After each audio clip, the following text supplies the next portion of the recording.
แบบเราเข้าไปซื้อป่าพี่น้องมันจะเป็นป่าที่แบบอันเพื่อนอันไปตึกเบ็ดบ่มีอย่างนะพี่น้องไปหากินชาวประมงเพื่อจะเอาปลามาขายอย่างนี้พี่น้องสำหรับสายตึกเบ็ดพี่น้องเลยว่าหูคักขนาดนี้ที่ซื้อเอาป่าพี่น้องเลยจากเป็นป่าอย่างบุอยากกินปลาบูบ่มีอันนู้กิโลกรัมเนอะเดี๋ยวไปอันดี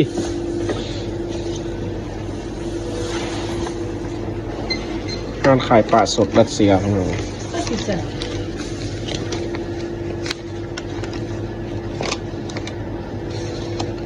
ได้มาลิงกิเยสโลตานเนียดกักได้เยสกักได้เยสโลหรือบันได้ก็กันเยสได้นะได้ปลาชีวะจ่ายเงินสดเนาะอันนี้ก็เป็นร้านขายป่าบ้านเพิ่นพี่น้องไอ้ป่าสดนี่เขาก็ซื้อเอาโลนึงไปปิ้งพี่น้องอันนี้จากป่าอย่างคือว่าตัวใหญ่ได้พี่น้องคือว่าโลแพงนี่โล400ขั้นตัวน้อยก็โล250ขั้นตัวเขาซื้อกับโล150นึงพี่น้องเลยประมาณ30,000จะไปปิ้งกินพี่น้องเลยไปซื้อเอาป่าพี่น้องซื้อป่าไปปิ้งกินเพราะว่ายูฮานเนี่ยก็เพราะว่ายูนี่มันเป็นห้างขายป่าพี่น้องเลยห้างขายป่าโดยเฉพาะเลยพี่น้องเพราะเขาบอกบนหนาวก็สั้นพี่น้องเลยดึกมาแล้วหนาวพี่น้องใครแต่แบบเขาไปซื้อเบอร์โบโต้คิวพี่น้องเลยคิวโบหลายใครแต่ได้ไวได้ไปกับแม่เอาป่าพี่น้องซื้อเอาป่าโลนึงจักเป็นป่าอย่างกระบุกจักพี่น้องเลยคือปลานินนี่แหละคือปลานินคือปลาในพี่น้องเลยคือปลาในบ้านเขาแต่หากเคยกินอยู่พี่น้องป่านี่มันจะมีก้างพี่น้องเลย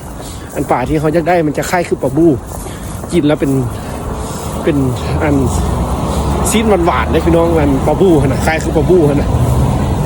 บ้านจะเอิญโลตันพี่น้องโลตันซื้อป่า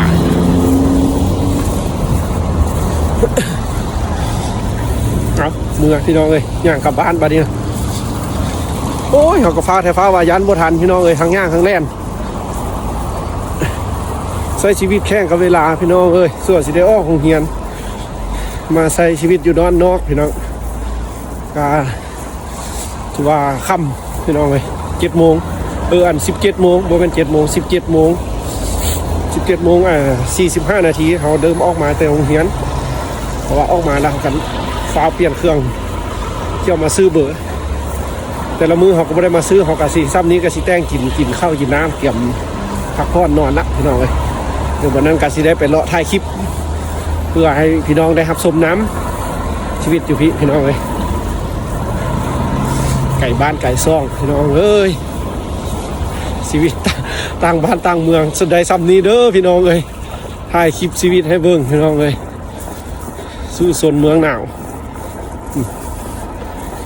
เอาพี่น้องสิเมื่อเด้อพี่น้องเลยขอบใจหลายๆเดี๋ยวสิไปแวะซื้อซีนหมูซีนอย่างเนี้ยเพราะว่ายูนี่มันเจ้าขายแต่ป่าพี่น้องเลยบ่อนขายป่าก็ขายแต่ป่าบ่อนขายซีนก็ขายแต่ซีน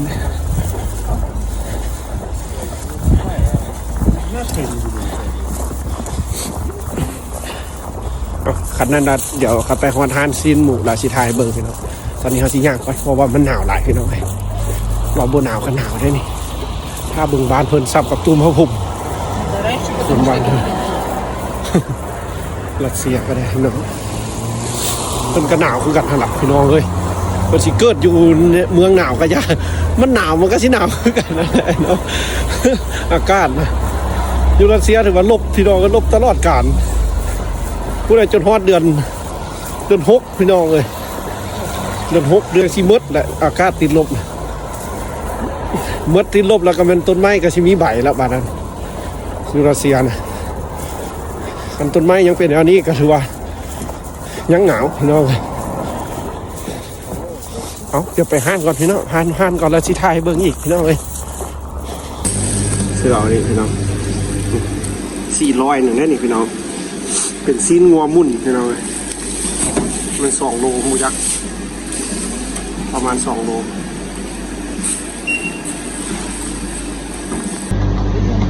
ก็เดี๋ยวตึ๊ด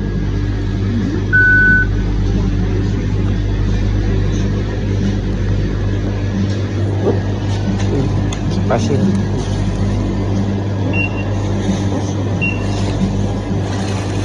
ราคาโบแพงพี่น้องก็สิประมาณ400พี่น้อง400ปลายก็โบแพงถึงแต่300ปลายพี่น้องแต่ราคาเพิ่นบอกอยู่ในตัว400เดี๋ยวเขาจะเอาอีกอันหนึ่งก่อนโบแพงซื้ออีกพี่น้องเลยน้ำมุสนาอิโชได้อิโชดิมุสนาปาเกตใบช่วยช่วยตัวโบแพงเนาะ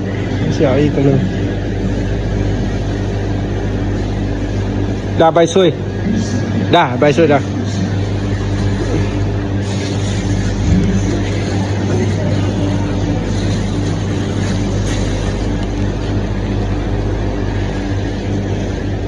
ซื้อไปเอาป่าได้ต้องไปหลายมื้อข้านมาหนาวพี่น้องใส่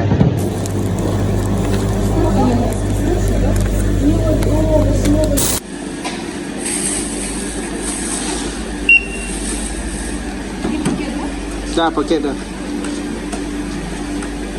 354. Ну, Наличные? да, наличные. Еще 4 рубля.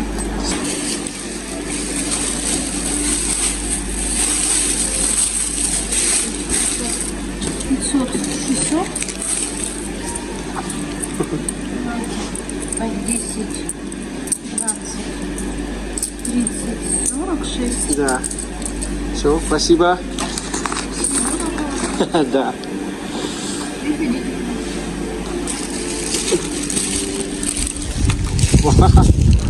เอาพี่น้องมือบาทนี่นะโอเคได้แนวกินละยังแต่เข้าบาทนี้ห้างนี้ก็ถือว่าเป็นห้างที่เขามาตลอดพี่น้องเลยเขามักมาซื้อเอาซีนงัวมุ่นอยู่นี่พี่น้องเลยเพราะว่าราคามันโบแพงพี่น้องจะไปซีนงัวบางเทื่อกันได้เอ็นหรือว่าได้กระดูกสิเขาก็เอาไปต้มคักพี่น้องเลยอยู่บ้านเพิ่นรัสเซียเอาวันนี้ได้ปลากับซีนพี่น้อง2 ถุง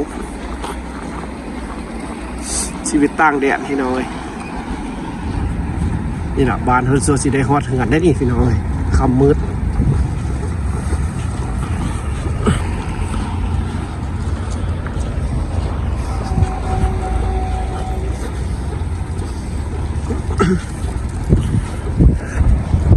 ข้ามไฟแดงแล้วก็กลับบ้านพี่น้อง